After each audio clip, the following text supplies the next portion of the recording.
ওসমান হাদি কয়দিনের এক বাচ্চা জীবন দিল। আমার গ্রামে দুটা ছেলে হলো। ওসমান হাদি মারা যাওয়ার পরে দুটো ছেলে হয়েছে, দুটো ছেলের নামই রাখছে ওসমান হাদি, দুইজনের নামই একই পাড়ার, দুটো ওসমান হাদি। আমি বললাম কেরে দুইটা একই নাম রাখলে? ওই ওসমান হাদিকে আমরা এত ভালোবাসি হুজুর, ওই জন্যই ছেলের নাম ওসমান হাদি রাখছি। দেখছেন, একটা ওসমান হাদি মারা গেল আর পাড়ায় পাড়ায় নতুন করে ওসমান হাদির জন্ম হলো। তার মানে বোঝা গেল তোমরা অন্যায়কে গ্রহণ করে হকের উপরে যতই চড়াও হও, হককে হত্যা করতে পারো কিন্তু হকের মৃত্যু হবে না।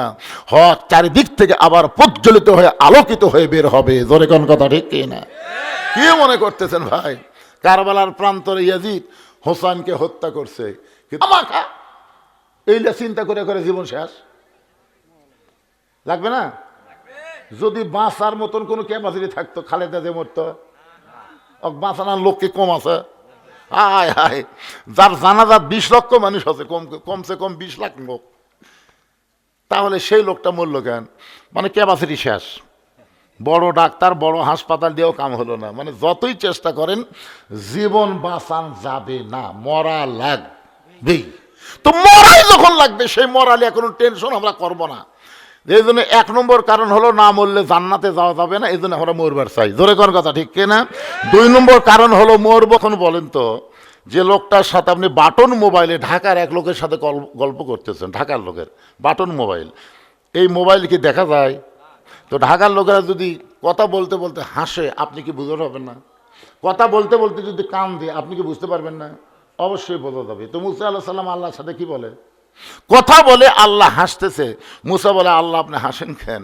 আল্লাহ বলে মুসা তুমি বড় চালাক, তুমি বড় চালাক। কারণ যেই মেয়ে মানুষ মাথার চুল বেছে, ওর স্বামীর কি হবে? না, যেই মেয়ে মানুষ মাথার চুল বেছে, ওর স্বামী যদি থাকে, স্বামীর কিছু হবে না। আল্লাহ রাসূল একদিন বললেন, আর দায়ুসু লা ইয়াদখুলুল জান্নাহ, দায়ুস কখনো জান্নাতে যাবে না। সাহাবেরা বললেন ইয়া রাসূলুল্লাহ, দায়ুস কোন নারী? আল্লাহ রাসূল বললেন, দায়ুস কোন নারী না রে, দায়ুস হলো ওই সকল পুরুষ মানুষ যাদের অধীনে নারীরা পর্দা করে না। তাহলে আপনার বউ আপনার অধীনে আছে না নাই? কথা কন নাই? এ নাই কে গুলো রে? আস্তে আস্তে। মেয়ে মানুষ মারা গেলে আপনাকে এলাকাত কয় কাপড় দেয়? জোরে বলেন। আচ্ছা, পুরুষের মতোই 3 কাপড়, কিন্তু মেয়ে মানুষের পুরুষের 3 কাপড়, মেয়েদের পুরুষের মতো 3 কাপড় পরান লাগে। 2টা কাপড় বেশি, একটা হলো সিনা বাঁধ, একটা হলো মাথা বাঁধ। তো মরার পরে যেই মানুষের মাথা বাঁধা লাগে, সেই মেয়েটা জীবিত অবস্থায় যদি চুল বেচা খায়, আল্লাহ রাসূলের হাদিসের ব্যাখ্যায় বলা হয়েছে মেয়েদের মাথার চুল লাড়া চেড়ে শুধু একজনই দেখতে পারবে, একজন। মেয়েটা যখন যুবতী হবে, ওই মেয়েটার মাথার চুল লাড়ায় ছাড়া শুধু একজনই দেখতে পাবে, সেই ব্যক্তি হলো তার স্বামী। এমনকি বাবাও পারবে না, বাবাও পারবে না। মেয়েটা যখন বড় হবে, বাবা চুল লাড়া ছাড়া দেখতে পারবে না, ভাইও পারবে না, কেউ পারবে না, শুধু একজনই পারবে, তার স্বামী। মাথার চুল লাড়বি, মাথার চুল শুংবি, মাথার চুল দরকার হলে বালিশের মধ্যে দিয়ে ঘুম পাড়বি, অসুবিধা নেই, একজন। কিন্তু যারা চুল কিনতেছে, এরা কি লাড়া ছাড়া কিনতেছে না? কথা কোন? লাড়া ছাড়া কিনতেছে না। চুল 1 টাকা দিছে, যে কাঁচা টাকা এদিকে চুল দিয়ে বলতে ভাবি এরই ওজন হলে 200 টাকা, 1 টাকার ওজনে 200 টাকা, তো সামান্য কম হবে। সামান্য কম হলো, তখন বলে ভাই একটু দেরি করেন, আমি আসতেছি। ওই ঘরের মধ্যে যা মুড়া চিরুনি দিয়ে, বুঝলেন, পট পট করে চুল ছিঁড়ে। আপনি যে প্যারাশুট তেল কিনে দিচ্ছেন, জুই তেল কিনে দিচ্ছেন, কাম হবে? ওই পটপট করে চুল ছিঁড়ে না, বলেন দেখেন তো ভাই। তখন আবার ফেলোরা হাতের চুললে লেড়া ছেড়ে বলতে যে ভাবি একটু শর্ট কি করি, যাক এ সপ্তাহে একটু কম হয়েছে, অসুবিধা নেই, সামনে সপ্তাহ ধরে দিবেন। দেখছেন, সামনের সপ্তাহ ধরে দিবেন। এই কথা বলে ওই লেড়া ছেড়া চুল ওজন করে নিয়ে চলে গেল। যে মেয়েটা জীবিত অবস্থায় পরপুরুষের হাতে চুল লাড়াইলো, সেই মেয়েটা মরার পরে মাথার কাপড় বাঁধে কোনো কাম হবে? তাই আমার মায়েদের বলতেছি, মা, মুসা আলাইহিস সালাম মৃত্যুকে পছন্দ করে 2 নম্বর কারণ হলো মরবো কার জন্যে? আল্লাহর জন্য। যদি মরতে চান মায়েরা শোনেন, মাত্র 4-5টা মিনিট একটু আর শোনেন। নবী ফাতেমার ঘরের মধ্যে ঢুকে দেখলেন ফাতেমার চোখ দিয়ে দর দর করে পানি পড়তেছে। আল্লাহ রাসূল ফাতেমার চোখের পানি মুছে দিয়ে ফাতেমার হাতে একটা চুমা দিয়ে বললেন, ফাতেমা এরকম কেন কাঁদতেছো মা, এরকম কান্নার কারণ কি?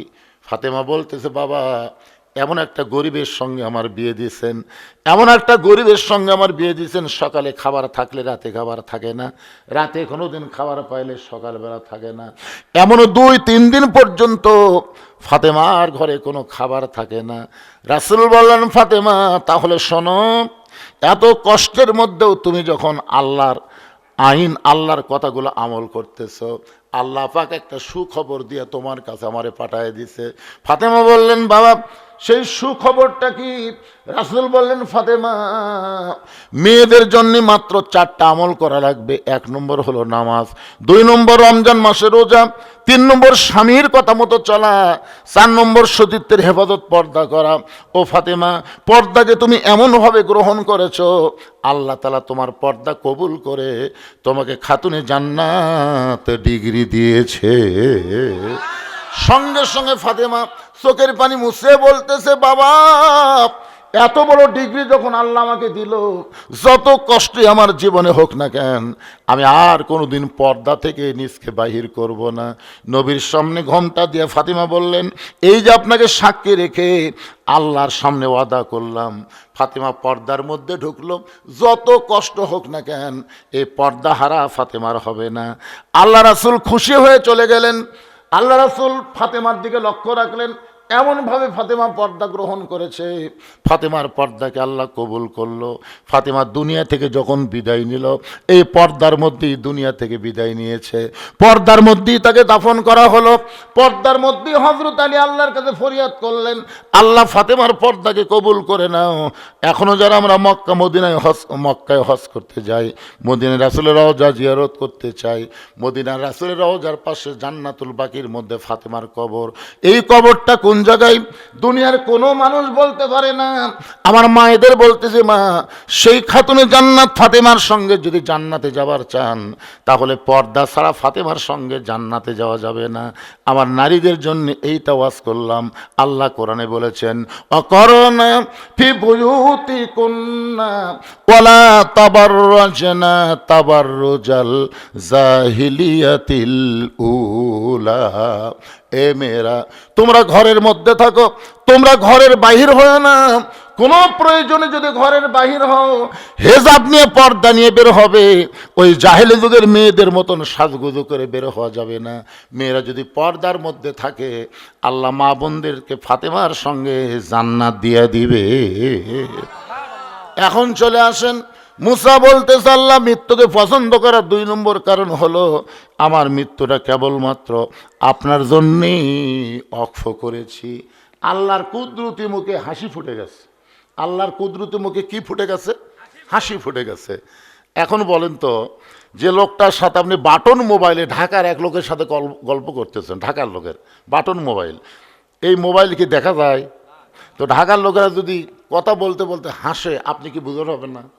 কথা বলতে বলতে যদি কান দিয়ে, আপনি কি বুঝতে পারবেন না? অবশ্যই বোঝা যাবে। তো মুসা আলাইহিস সালাম আল্লাহর সাথে কি বলে? কথা বলে, আল্লাহ হাসতেছে। মুসা বলে, আল্লাহ আপনি হাসেন কেন?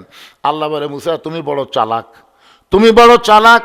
কারণ আল্লাহর জন্য যারা নিজের জীবনকে ওয়াকফ করবে, এরা কোনোদিন মরবেই না। সুবহানাল্লাহ কোন, এরা কোনোদিন মরবেই না। এখন আপনারা চিন্তায় পড়ে গেলেন যে হুজুর, আল্লাহর জন্য নিজের জীবন ওয়াকফ করলে মরবেই না, এটা কেমন কথা? আমি একটা দৃষ্টান্ত দিচ্ছি, বেশি দিনের আগেকার কথা না, এই কিছুদিন আগেকার কথা। নাম হলো মীর কাসেম আলী। জোরে কর, নাম কি? নাম যদি আপনারা শুনে থাকেন তো শুনছেন, না শুনলে আজকে নতুন করে শোনেন। মীর কাসেম আলীকে উকিল বলতে, স্যার আজকে রাত 12টায় আপনার ফাঁসি হবে। আজকে রাত 12টায় আপনার কি হবে? আপনার ফাঁসি হবে রাত 12টায়। এখন কটা বাজছে স্যার? 12টা পার হয়ে গেছে। রাত 12টায় আপনার ফাঁসি হবে। মীর কাসেম আলী উকিলকে বলতেছে, উকিল সাহেব এখন কয়টা বাজে? বলে এখন তো বাজে 9:30। তো মীর কাসেম আলী বলতেছে, আলহামদুলিল্লাহ, তাহলে এখনো 2.5 ঘন্টা, 2.5 ঘন্টা পর ফাঁসি হবে। 2.5 ঘন্টা খামাকা চেতন থাকা লাভ কি? আমি 2 ঘন্টা ঘুম পাড়ি, যদি চেতন না পাই, উকিল তুমি আমাকে ডাক দিও। আপনারা বলেন তো, যে লোকটার 2.5 ঘন্টা পর ফাঁসি হবে, সেই লোকটা 2 ঘন্টা ঘুম পাড়বি, চেতন না পালে উকিল ডাক দিয়ে তুলবি। এটা একটা কথা হলো। উকিল মনে মনে চিন্তা করে এই ফাঁসির চিন্তার পাগল হয়ে গেছে। উকিল মন খারাপ করে ফাঁসির কন্ডম ফেলতে বার হয়ে গেছে। রাত যখন 11টা বাজছে, 11:30 বাজছে, মানে 2 ঘন্টা ঘুম পাড়ার, রাত যখন 11:30 বাজছে, তখন উকিল ঢুকে দেখে মীর কাশিম আলী নাক ডাকে ঘুম পাড়তিছে।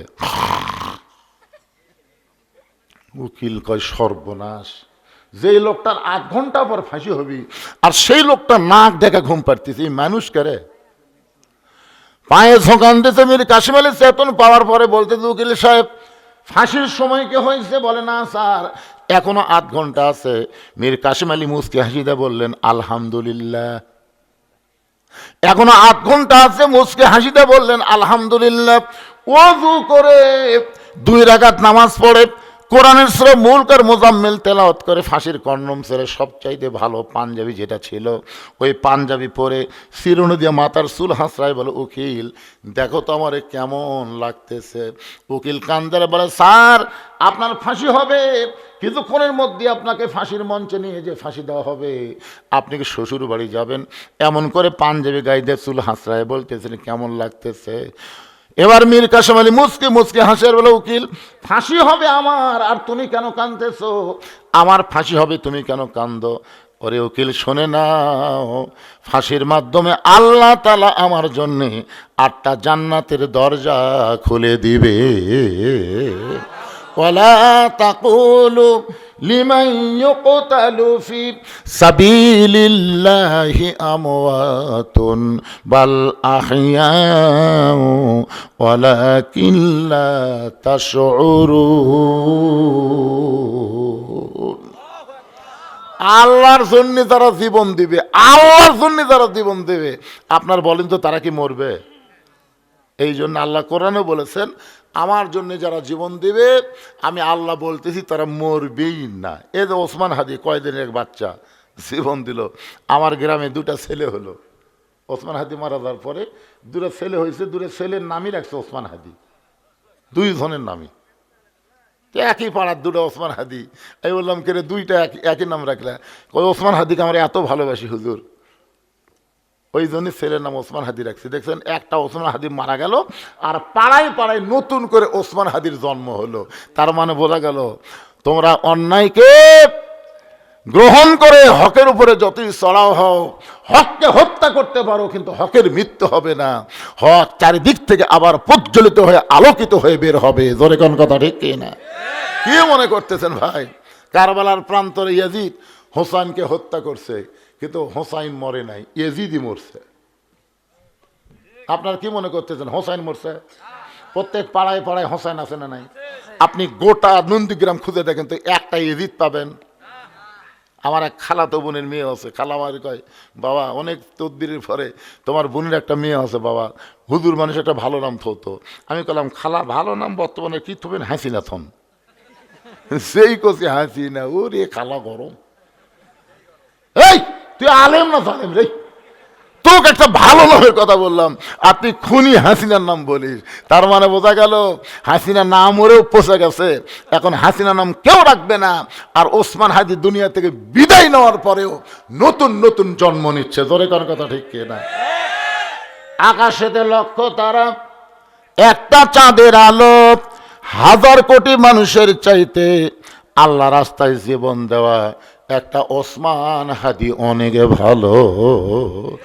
মুসা বলতে আল্লাহ মৃত্যুকে পছন্দ করার 2 নম্বর কারণ হলো আমার মৃত্যুটা কেবলমাত্র আপনার জন্যই আমি অক্ষ করে দিয়েছি। আল্লাহ বলে, মুসা রে, মৃত্যুকে পছন্দ করার 3 নম্বর কারণ কি? মৃত্যুকে পছন্দ করার 3 নম্বর কারণ অত্যন্ত মজার একটা কারণ। 1 নম্বর কারণ, না মরলে জান্নাতে কথা কয় না। কি বুঝলেন? আজকের ওয়াজ মুখস্থ থাকা লাগবে। মরার যেন কোনো টেনশন আর না হয়। কিসের মরার টেনশন রে? মরা তো লাগবেই খামাখা। এইটা চিন্তা করে করে জীবন শেষ লাগবে না? যদি বাঁচার মতন কোনো ক্যাপাসিটি থাকতো, খালেদা যে মরতো, বাঁচানোর লোক কি কম আছে? হায় হায়, যার জানাজাত 20 লক্ষ মানুষ আছে, কমসে কম 20 লাখ লোক। তাহলে সেই লোকটা মরল কেন? মানে ক্যাপাসিটি শেষ, বড় ডাক্তার বড় হাসপাতাল দিয়েও কাম হলো না। মানে যতই চেষ্টা করেন জীবন বাঁচান যাবে না, মরা লাগবেই।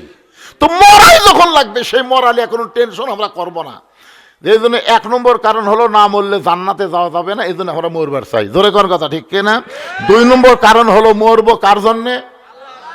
এখন 3 নম্বর মজার কারণ, মজা। এটা শুনলে যা মজা লাগবে ভাই, আজকে বাড়ির যাবেন আর চিন্তা করবেন যে ওয়াজ শুনলাম রে, মরলেও কোনো ক্ষতি নেই। এই 3 নম্বর কারণ বলার আগে আমি একটা গান গাবো।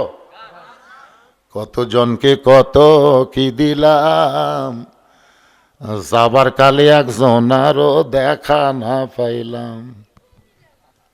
এই বাচ্চা, এই কি রে? হাসিনা যখন পলে যাচ্ছিল, ছোট্ট একটা ভিডিও আছে, আপনারা দেখছেন? ওই যখন গাড়ির থেকে নামা বিমানও উঠতেছে, তখন একটা ভিডিও আছে। ওই ভিডিও কিন্তু আমার কাছে এখনো আছে। মাঝে মধ্যে আমার মেজাজ যখন গরম হয় না, তখন ওটা বের করে দেখি। ওটা দেখলেই আমার মেজাজ খালি ঠান্ডা। যারা কি বলছিল 41 সালের আগে আমাকে নামাইকে, ওই ভিডিওটা আমি মাঝে মধ্যে দেখি, আমার মোবাইলে লোড করা আছে, মাঝে মধ্যে দেখি ভাই। শেখ রেহানা মাটির দিকে তাকে হাঁটতেছে, শেখ রেহানা মাটির দিকে তাকে হাঁটতেছে, আর হাসিনা খালি বিমানের কাছে যায় এইরকম করে চারিদিকে তাকাচ্ছে। ওই সময় হাসিনার মনের মধ্যে একটা গান হয়েছে, কতজনকে কত কি দিলাম, যাবার কালে এক চামচারও দেখা না পাইল। আপনারা বলেন তো, হাসিনার কোন হাসিনার কোন চামচা আশেপাশে আছে?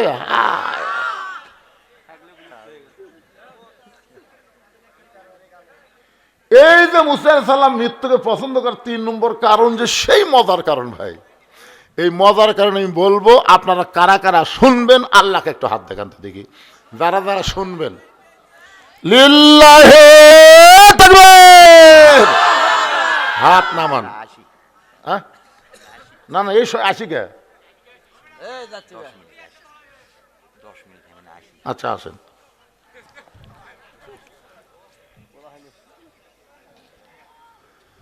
শোনেন, যে হারে আমি তো এবছর অনেক মাহফিল করলাম, কিন্তু এইভাবে টপ টপ করে পানি পড়া আজকেই প্রথম। মানে আমার এগুলো এটা তার কিছু নাই, এদের পাঞ্জাবি টাঞ্জাবি দেখেন সব শেষ হয়ে গেছে।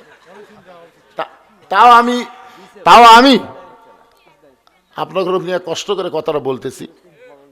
এই কারণেই শেষ কারণ হাত তুললাম, এই কারণে যে এই যে মাহফিলের একটা মাদ্রাসাকে কেন্দ্র করে মাহফিল, যাদের বাপ মা কবরে চলে গেছে, আপনাদের বাপ মা দাদা দাদি যাদের কবরে চলে গেছে, এই মহিলা মাদ্রাসায় একটা কোরআন শরীফ দান করা লাগবে।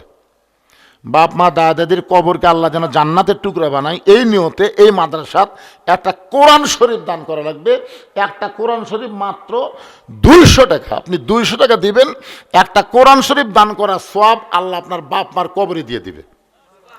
মাত্র 200 টাকা। যদি কোন হুজুর আমি 2টা দিব 400 টাকা, 3টা দিব 600 টাকা, 5টা দিব 1000 টাকা। এই কোরআন শরীফ পৃথিবীর সবচাইতে বড় দান। সবচাইতে বড় দান হলো নবীর এতিম মাদ্রাসায় একটা কোরআন। যাদের বাপ মা চলে গেছে কবরে, বাপ মার কথা মনে করে সর্বপ্রথম যে ব্যক্তি কোরআন শরীফের টাকা দিয়ে আসবে, এটা কিন্তু কোরআন শরীফ বাকি বিক্রি হবে না, যে ব্যক্তি নিয়ে আসবে ওর দেখা দেখে যত মানুষ দান করবে, প্রত্যেকটা দানের সওয়াবের একটা অংশ আল্লাহ তাক দিবে। কারণ শয়তান কিন্তু আগে দান করবে দেয় না, কারণ আগে দান করলেই শয়তান দৌড় মারে, ওর অন্তরে আখেরাতের বিশ্বাস আল্লাহ বাড়ায় দেয়। দেখেন আল্লাহর 2 জন বান্দা কিভাবে আসতেছে। এদিকে একটু, বাপ মার কবরে গেছে, বাপ মার কথা মনে করে চিন্তা করেন, কত কষ্টে শীতের মধ্যে বাপ মা কবরে আছে। আল্লাহ বাপ মার কথা মনে করে তোমার এক বান্দা 200 টাকা, আর একজন কোরআন শরীফ বাবদ 200 টাকা, আর একজন আল্লাহর বান্দা কোরআন শরীফ বাবদ 200 টাকা, আর একজন কোরআন শরীফ বাবদ 200 টাকা দান করছে নবীর মাদ্রাসায়। আল্লাহ দানকে কবুল করেন, আল্লাহুম্মা আমিন। আপনি 2টা দিবেন, বাপ মা কবরে গেছে, আব্বা কবরে গেছে, হ্যাঁ শ্বশুরে গেছে, শ্বশুরের জন্য একটা, বাবার জন্য একটা, 2টা কোরআন শরীফ বাবদ আমার ভাই 400 টাকা দান করেছে, আল্লাহ কবুল করেন। আল্লাহ আরেকজন একটা কোরআন শরীফ বাবদ 200, আর একজন কোরআন শরীফ বাবদ 200 টাকা দান করছে, আল্লাহ কবুল করেন। আল্লাহর একজন বান্দা 500 টাকা কোরআন শরীফ বাবদ দান করেছে। আল্লাহ আল্লাহ দানকে কবুল করেন। আর একজন 2টা কোরআন শরীফ বাবদ 400 টাকা দান করেছে। আল্লাহ দানকে কবুল করেন। আল্লাহুম্মা আমিন। ভাইজান, যারকে পকে পৃথিবীর শ্রেষ্ঠ দান, এই গোটা পৃথিবীর সবচাইতে বড় দান হলো কোরআন শরীফ। আর সেই কোরআন শরীফের জন্য টাকা চাচ্ছি, তারপরেও যদি টাকা পকেট থেকে না বাড়ায়। একটা মা, আমার মহিলা বলে অনেক দূর আছে, এত তাড়াতাড়ি কিভাবে নিয়ে আসলেন?